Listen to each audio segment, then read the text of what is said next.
Hey, everybody, welcome back to the show. This week, I am doing a coaching session with Jesse Hanson. Jesse is an area manager down in Texas for Crust Pizza Company, and I am so honored that he decided to jump in for the first time into coaching with me on the show in front of everybody and talk about one of his biggest challenges right now, which is a common challenge in the industry of how to grow sales. His target is 3 to 5%. And we talk a lot about understanding what's been working for him in his business and what he feels really confident about. And then also where he needs to get a little bit uncomfortable and lean into some different areas of the business that are going to be successful for him moving forward, and some of the things that are getting in his way of potentially helping him get really uncomfortable. And we talk about what's on the horizon for him for the next 5 years, which is really, really exciting.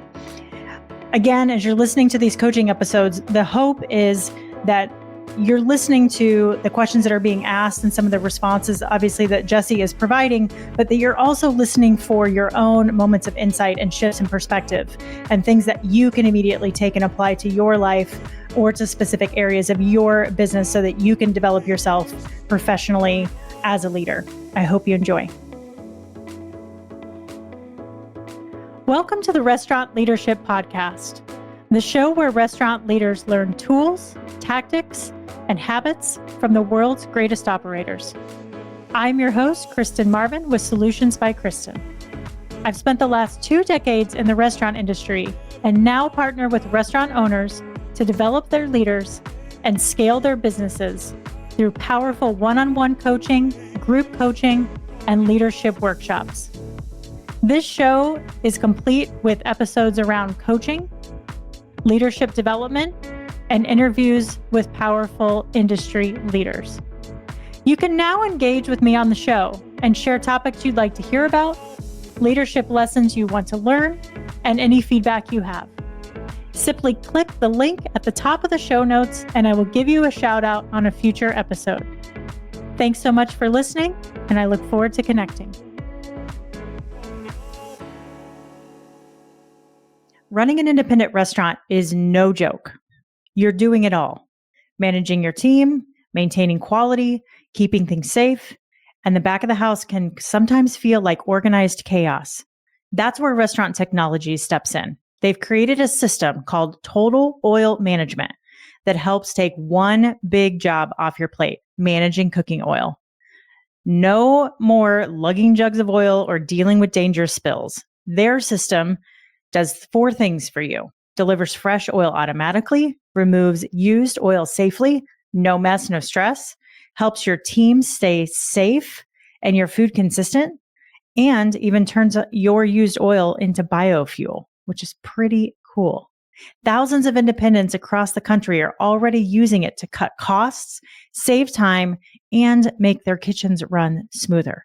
If you're curious about this and want to learn more about how it could work in your space, visit go.rti-inc.com/restaurant leadership podcast. Again, that's go.rti-inc.com/restaurant leadership podcast.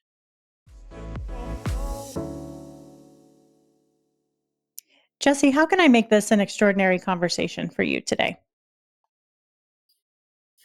I need life-changing advice. Something will blow my mind. In terms of what we need help with? Yep.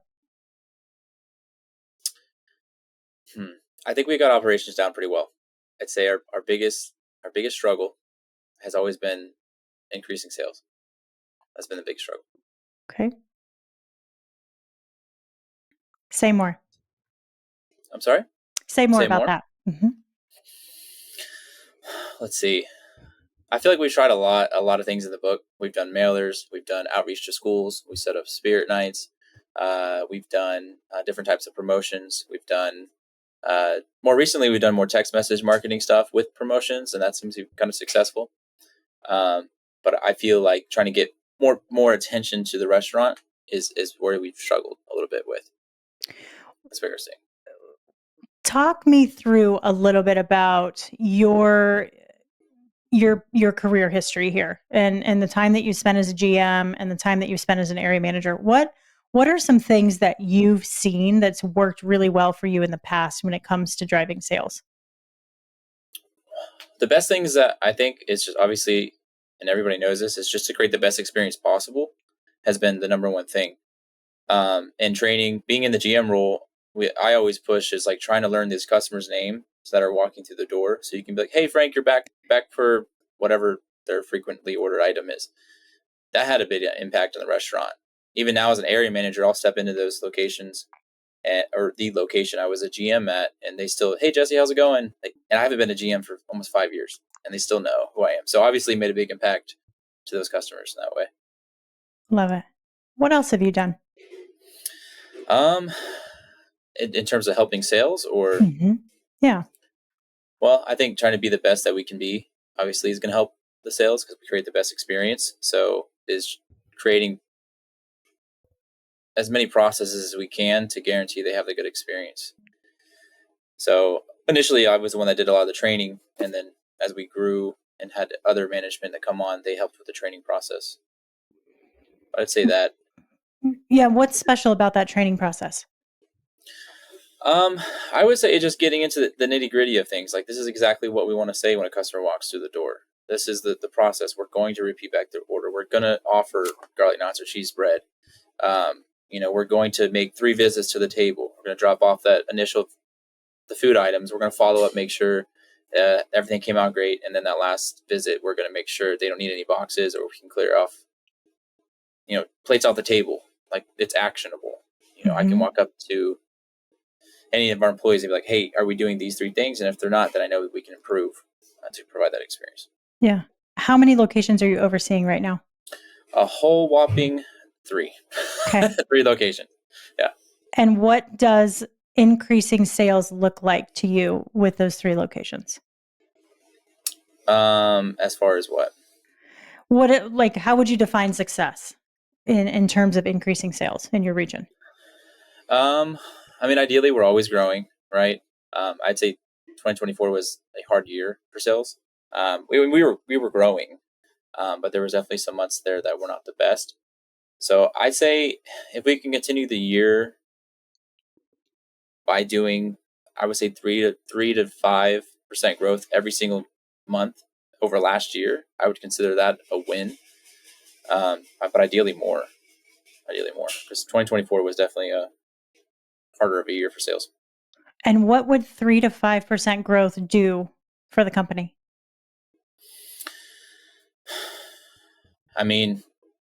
We'd make more money. That'd be great.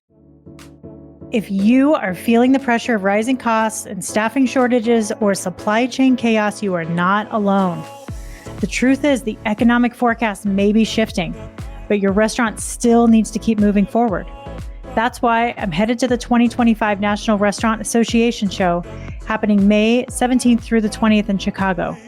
This show is built for operators like you, offering real solutions for real challenges, from cost-saving equipment to strategies for navigating today's tough labor market. Plus, you'll get access to cutting-edge technology, menu innovation, and expert-led sessions that'll help you stay resilient no matter what the market throws your way. And I'll be there, and I'd love to see you too.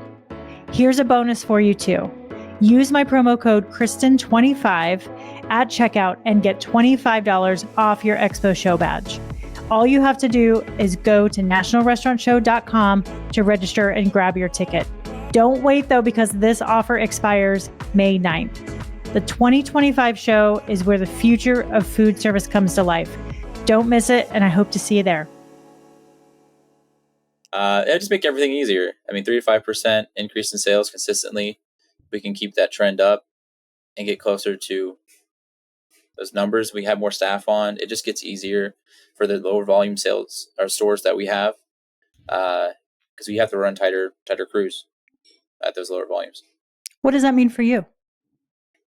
It just means that there's potentially going to be more times I'll have to step in because we have to run tighter crews, which thankfully doesn't happen a lot. We do have pretty good teams for the most part, but yeah, I'd say That's what it means. It's just I have to pay attention to a little bit more than the ones that have more employees. How would increasing sales by 3 to 5% impact your quality of life?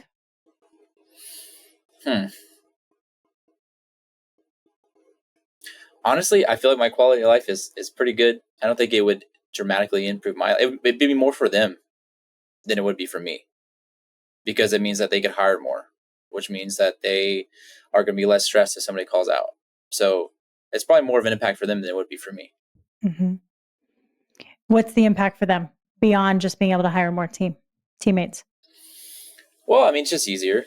I mean, it's easier to manage labor. It's less stressful. Obviously, with the restaurant being busier, the tips are going to go up. Employees are going to make more money. It just gets, sales helps everything. It just gets easier. It really does. Top line cures all. Yeah. For the most part. Yeah. What is standing in your way right now of reaching that goal of increasing your sales by 3 to 5%? Ignorance, I think. Yeah, I feel like there's something that I don't know. I don't know to try. I don't know what I don't know. And probably that, and just being a little bit more consistent with those sales building activities, like going out and talking to the businesses and making more frequent follow-ups on contacts that we already have. I think those are things that definitely could improve. What do you know? What do I know about what? About, you said ignorance. So let's talk about the opposite of ignorance. What do you know about how to increase sales? I mean, obviously operations is the number one thing to look at first before you try to go bring more people to the restaurant. And I think operationally our stores do phenomenal. I think they do really, really well, super clean. So I think that box is definitely checked. But aside from that, when I've asked other people, they have told me a lot of it has to do with the schools, reaching out, trying to set up the spirit nights, going out to the local businesses and promoting catering, dropping off flyers, coupons to those businesses to come check us out. What else? I'm trying to remember all the things that we've done. We've done the mailers. We've done live music we still do live music at Conroe, but we tried it at Katie. That didn't do too well. We've tried a lot of things. Yeah. I remember them all, but we tried a lot of things. Which of those things that you've tried do you remember being very successful? None of them have really done what I thought they would do. The thing with the mailers is people came in with them. But it seems like it was more of like a way to get the offer that we're offering, whether that be a free item or a discounted price. And then we don't really see them turning into consistent customers. It's more of like just getting that free food. Mm-hmm. Yeah, it's kind of like we have Kids Eat Free on Tuesday, and we see a lot of those Tuesday customers only on Tuesday, not the rest of the week. That's that's what it seems like. So internally, you feel like you've got a really strong handle on operations. Sounds like you're super proud about what the team's doing. Is it consistent across all 3 of your locations? Yeah, I'd say it's fairly consistent. I mean, we've got perfect or near perfect corporate audits on all 3 stores. Got really good Google reviews. Stores are clean. They got great food safety. I personally check those all the time. So I say operationally, stores are in pretty good standing.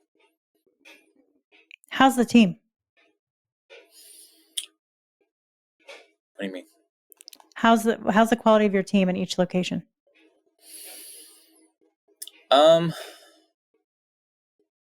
I say the quality of my management team, or just the entire store? The entire store. The entire store. I think each store is unique. They're not all obviously going to be the same. I think that certain stores have certain strengths over the other. Do you want me to go into detail into that? Yeah, let's explore it. So I feel like our Katy location, specifically the kitchen manager of that store, she's got a really, really good grasp of what she needs to do to get that store to maintain those standards. Because she stepped into that role with the previous kitchen manager wasn't the strongest. So I feel like she has she's really strong in that area. She's good at delegating it out. Whereas one of our other locations, that kitchen manager may not be as willing to delegate things out, he gets more pushback. Though the store still, the stuff gets done. It's just different. But yeah, I feel like they're all slightly different. How does delegation contribute to an increase in sales?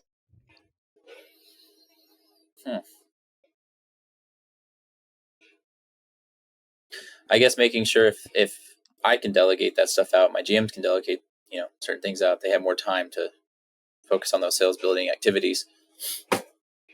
And what does that delegation do to the hourly employee? How does that impact them? I mean, I guess what I mean by delegating is like, it's just making sure that we're providing that good experience. So making sure that like they're, like, for example, the GM is like, their job is to make sure they go walk around and interact with those customers and make sure for sure that they're getting a good experience. But if that GM is the only one that's walking around checking on it and the front of house is not, then like obviously the front of house is lacking. The GM still needs to do that, but I guess what I'm saying is that it can't all rely on the GM being there for the experience to be good. Does that make sense? Yeah, 100%. Yeah. When the GM is walking around and checking in with guests, are there opportunities there to drive more sales? Oh yeah, absolutely. I mean, for one, invite them back. That's something that we could be better at. I mean, we'll thank them as they walk out the door, but I know that we had some free appetizer cards made, and the intention was for the general manager to walk around, check up on the experience, invite them back by giving that card. Hey, come back, see us. That could be a way to get them back into the restaurant sooner. Mm-hmm. Or just looking for, maybe they're wearing some sort of uniform, ask them about, their job, potential catering, stuff like that. Yeah. Is there opportunity for the rest of the front of the house to do that, do you think? Possibly. If it's slower, there is potential. If it's evening sales, I'd say no. Okay. It's too tight of a crew. Is there opportunity to enhance the guest experience once the order or when the guest enters the building? Like, is there an opportunity for front of house to elevate that experience even more than what they're doing right now? I mean, I'm sure there is. Like, not every single customer is going to exactly the same experience, Mm-hmm. though I think for the most part they all get a pretty good experience. I can't think of anything that we could really add to that experience to make it that much more. How's the menu knowledge of the team? They know the menu. They know the menu very well. Yeah. How's upselling? Upselling? I mean, we have a prompt that it pops up that it requires them to put an appetizer on there. There's a way to hit no starter so you can continue the order if they don't want an appetizer, but it's a frequent reminder. We listen for it. In the morning, it's a little bit harder to upsell just because we have great lunch special that includes a drink and includes everything you'd want. So maybe dipping sauce you could upsell, but upselling should be pretty good. Okay. Be asking. How are you measuring that? So what we used to do where we could see how many garlic knots and cheese bread were sold compared to how many orders were taken, and we'd use that as an upsell percentage. Now we've kind of transitioned to we're just looking at average check as a whole and seeing if we're moving that in the right direction. Mm-hmm. But we've used both. And how is your average check performing compared to last year? Well, honestly, the past month it's gone down because we started a new promotion on Mondays that is a lower average check promo. So I think overall in the month it's gone down a little bit. But before that, it's probably about the same as it was. And has that promotion, even though it's lowered your average check, has it increased sales? Mm-hmm. Yeah. Because guest traffic is higher? Guest traffic is definitely higher on those days. So we probably increased, or we definitely increased about $1,000 on the Monday sales at our Conroe and Arcadia locations. They've increased. We only run at those two locations. The other location we don't because they do great. What are you if you don't mind sharing, what does a typical sales number look like on a Monday? Mondays are rough days. It can vary. I would say at worst it can be like 17, 1800. Okay. Or more normal could be like 22, 23. It fluctuates in between there, but we're seeing it more consistently with this promo. And so you've added $1,000 roughly with this Yeah, promo? if you look at it, yeah, it's about $1,000. It's on average for the past 5-6 weeks. It's been about 3,000. That's huge. Yeah, that's huge. Yeah, it seems to go 3 weeks in a row. It'll be like good, and then it'll dip, and then it goes back. So it's like people are like, all right, we've had enough cheap pizza or discounted pizza, I should say. Yeah, it's not cheap, and then, they come back. Yeah. So you're offering more value, and it's driving business on that day. Yeah. Okay. On that day. Yeah. Where else in the business could you see that working? I'm afraid to offer that because we don't want to be a cheap pizza kind of place because we have such good quality ingredients and cheese that's from blocks. We make our dough every day. I'm very hesitant to do that too much and become the cheap pizza place. Yeah, 100%. Yeah. Unlock the skills to transform your leadership with the Hospitality Leaders Roadmap. Move from ordinary to extraordinary, packed with practical strategies to lead with confidence and create lasting impact in your restaurant. Visit kristenmarvin.com/audio to download your free audiobook today. Is there a way you could build on what you're already doing with those promos? Such as what? Is there a way you can help spread the word more externally about that promo? Do you have room to grow that on Mondays beyond where you're at right now? Oh yeah. I mean, we could grow it you could keep going up to like Friday sales and we could just add more staff on potentially. Yeah. But we are doing like every Monday we send out a text for our loyalty program. So every Monday there's a link on there. You can order right online, pick it up. It's also on our table tents at the restaurant, our little acrylic signs. And we have in a few other spots in stores. So it's visible. People can see it. You're like, oh, cool. We got a Monday promo.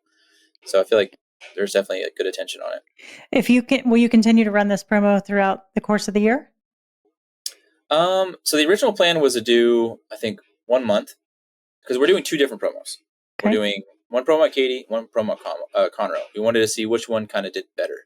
And then we're going to pick or maybe swap and test it out. But I think we're just going to leave it alone at least through next month, possibly further. Yeah. Okay. So probably at some point.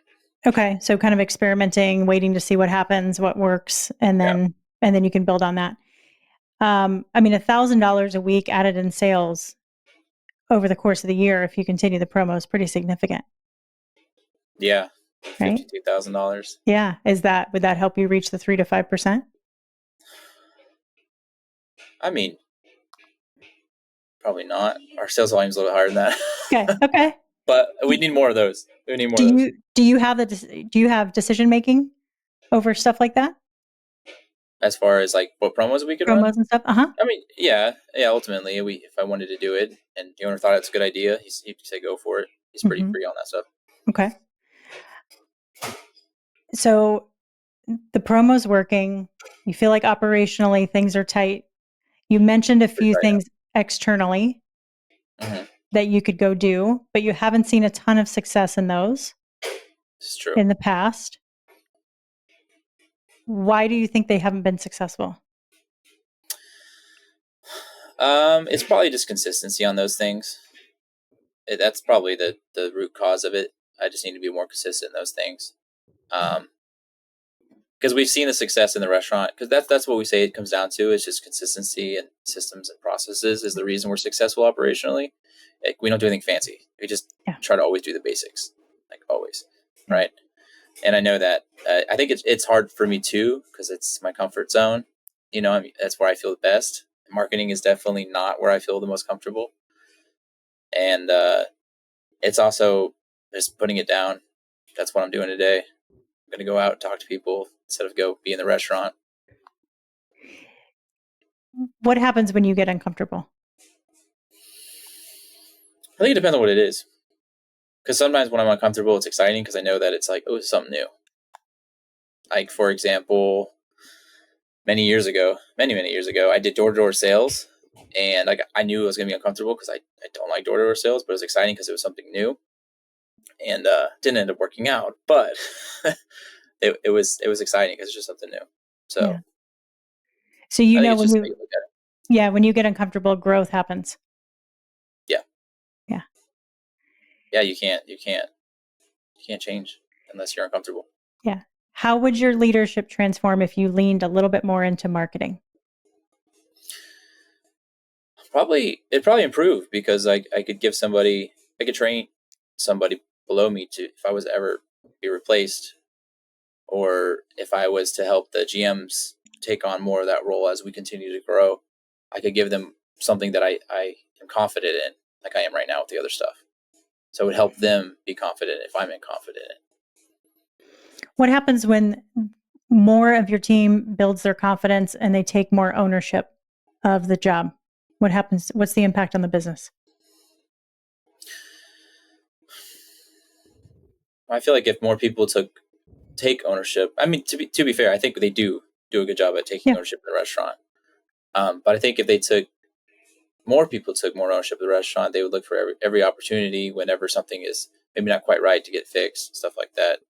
The way it's less of me pointing that stuff out.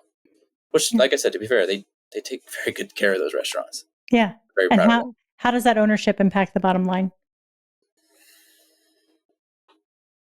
Well, I mean, I guess when people are more cautious, they're more aware about everything in the restaurant.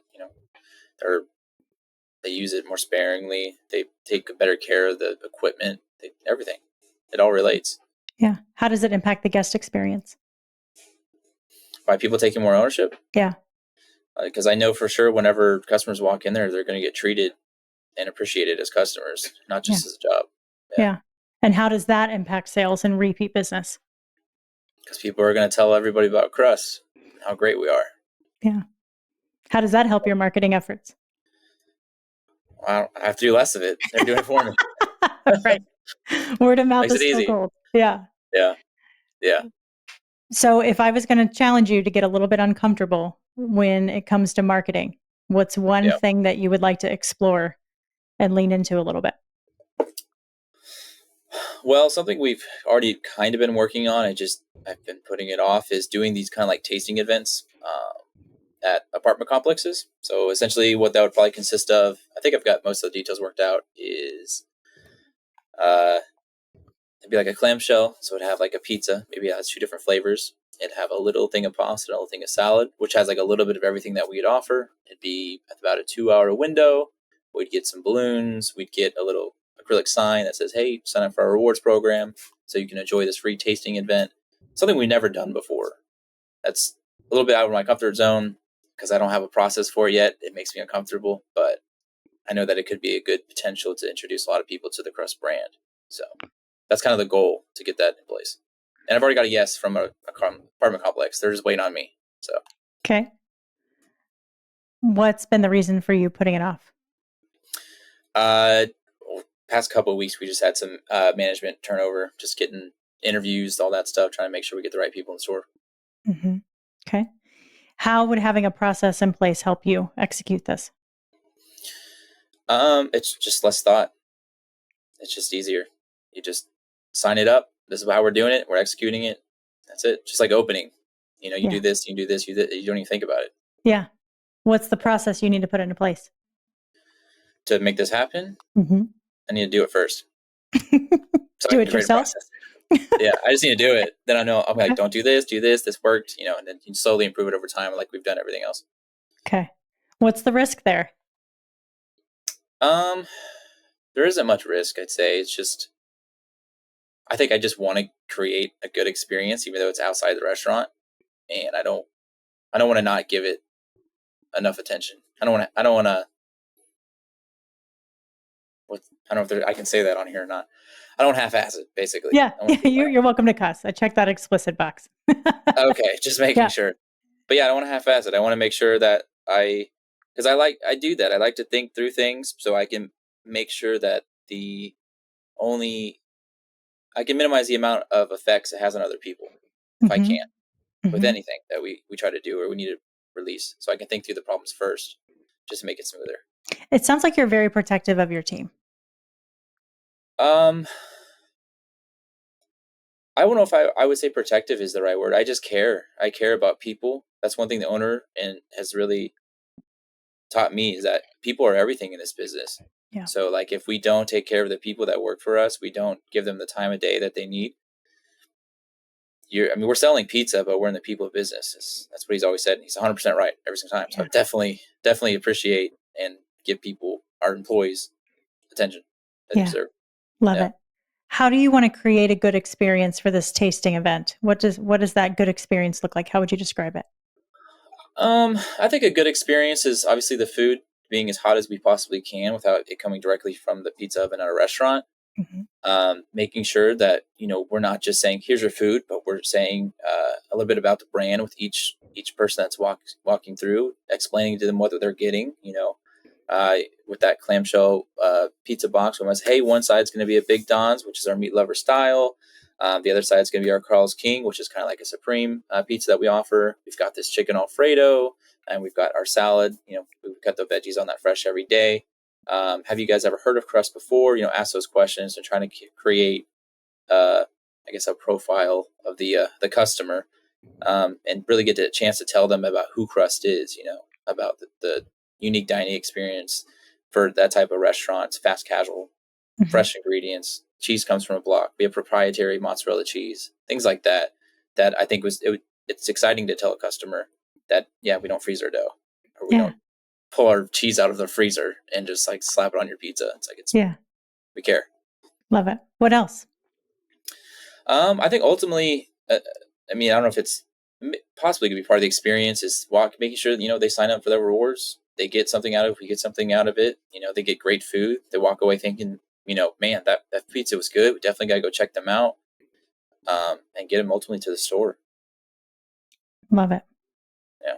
So you show up with hot food, you engage them, you tell the story, you find a way to bring them back, make sure they come back into the restaurant.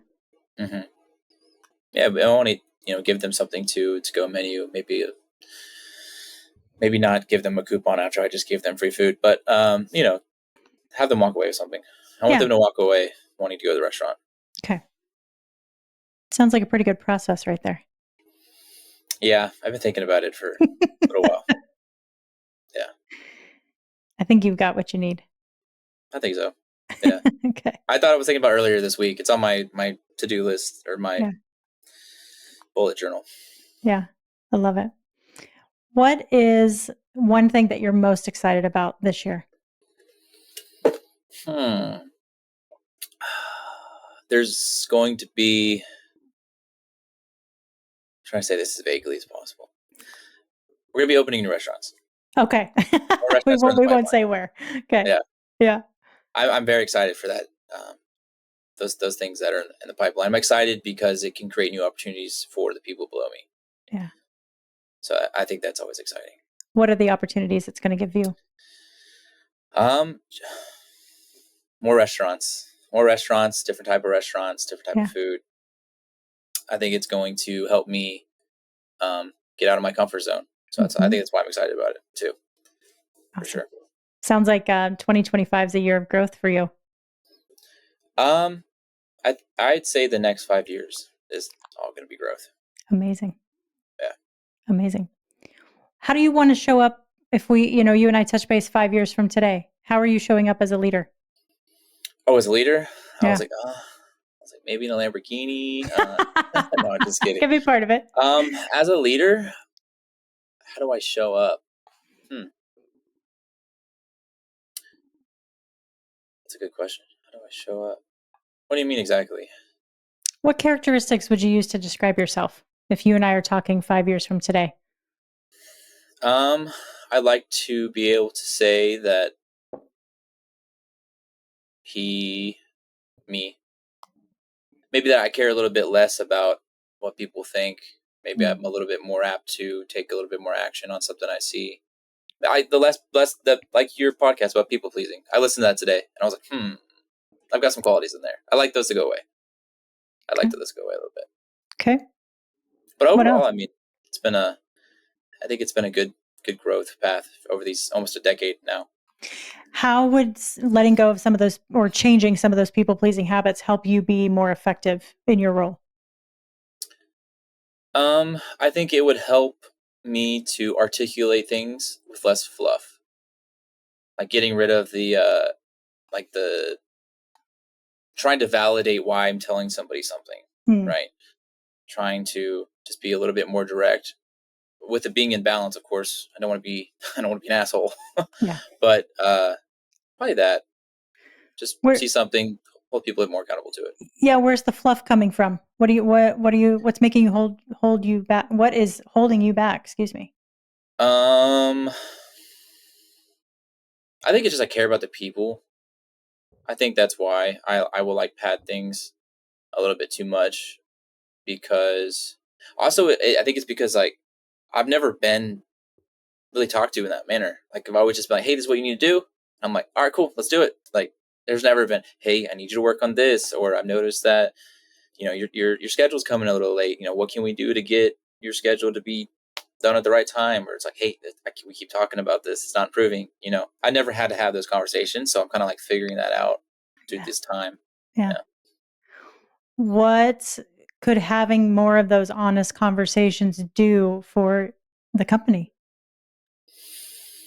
Maybe it would help people get them to where they need to be faster is all, Yeah. or make it seem more serious to them. What would it do to the relationship between you and the person that you're communicating with? Um,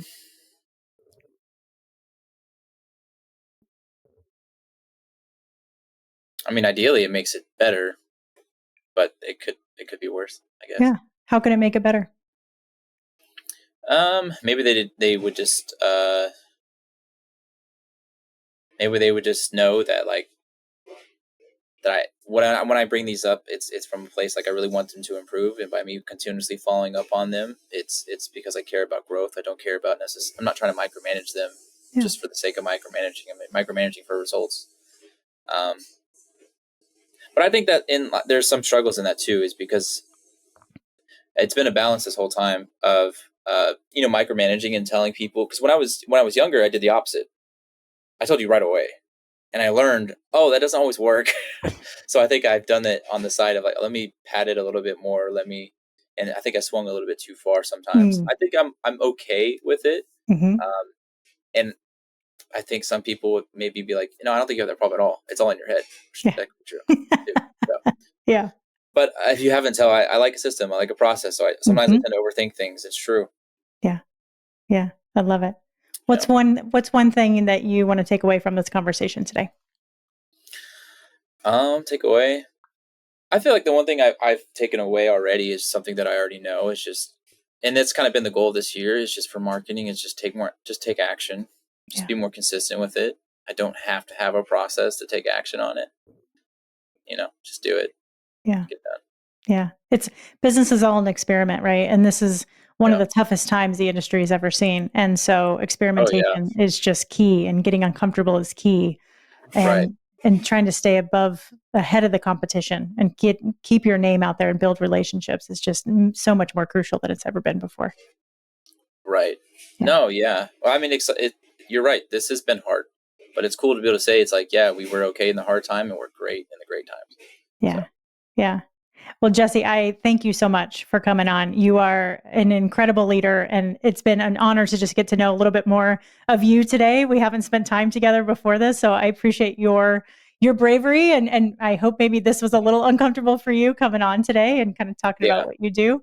But we certainly wish you all the best, and would love to stay connected over the next 5 years and continue to cheer on your journey. It's going to be really exciting. Yeah. I'm curious where the next 5 years will go. I'm sure it'll be good. I'm It's sure it'll going to be be good. great. It's It'll going to be be great. great. Awesome. All right, everybody. That's going to do it for us this week. Thank you so much for tuning in. And please share this episode with anybody that you know in the restaurant industry that could benefit. We'll talk to you next week.